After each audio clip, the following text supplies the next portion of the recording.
নমস্কার, আমি অতনু আর অতনু দৃষ্টিকোণ চ্যানেলে আপনাদের অনেক স্বাগত জানাই।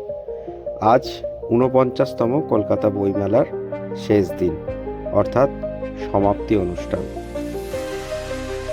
সেই সমাপ্তি অনুষ্ঠানে বিশেষ কিছু অংশ এবং বিশেষ কিছু মুহূর্ত তুলে ধরলাম আপনাদের জন্য।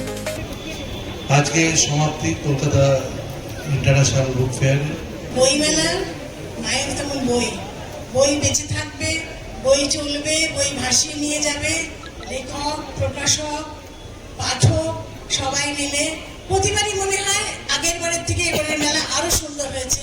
আমি চাই বই ভেসে মাসি আমাদের আরো সুন্দর দিকে নিয়ে চলুক। বইয়ের নদী, বইয়ের সাগর, বই মেলা দীর্ঘজীবী হোক। সমাপ্তি অনুষ্ঠান সত্যি আমরা সকলেই বিষাদগ্রস্ত, মন খারাপ। যে কয়েকদিন আমরা বইয়ের মধ্যে মিশেছিলাম, আজকে আমাদের এই বইমেলার সমাপ্তি। গর্বিত বোধ করি যে কি অসামান্য বাংলার পাঠকদের এই আর্জেন্টিনা এই বইমেলার স্থানীয় প্রতিনিধি হিসেবে বলতে পারি। আর্জেন্টিনার যা রাষ্ট্রদূত এবং বাকি যারা এসেছিলেন তারা অত্যন্ত খুশি। তারা ভাবতে পারেনি যে এই আর্জেন্টিনার জন্য এরকম একটা শহরের, একটা প্রদেশের লোকেরা এতটা পাগলের মতো।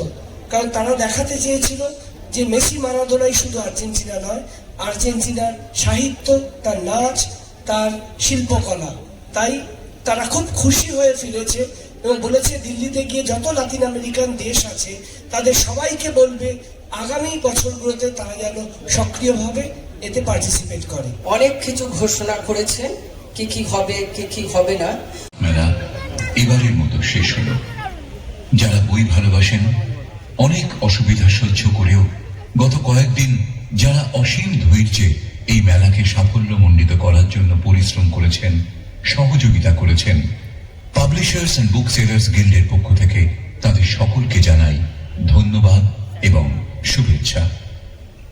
বইয়ের প্রতি তাদের ভালোবাসাই আমাদের প্রেরণা। আশা করি সামনের বছর আবার আপনাদের সহযোগিতা আমরা পাব। আসুন, ঘণ্টার ধ্বনির সঙ্গে সঙ্গে সমাপ্তির মুহূর্তটিকে উচ্ছ্বসিত সমবেত করতালি দিয়ে স্মরণীয় করে রাখি।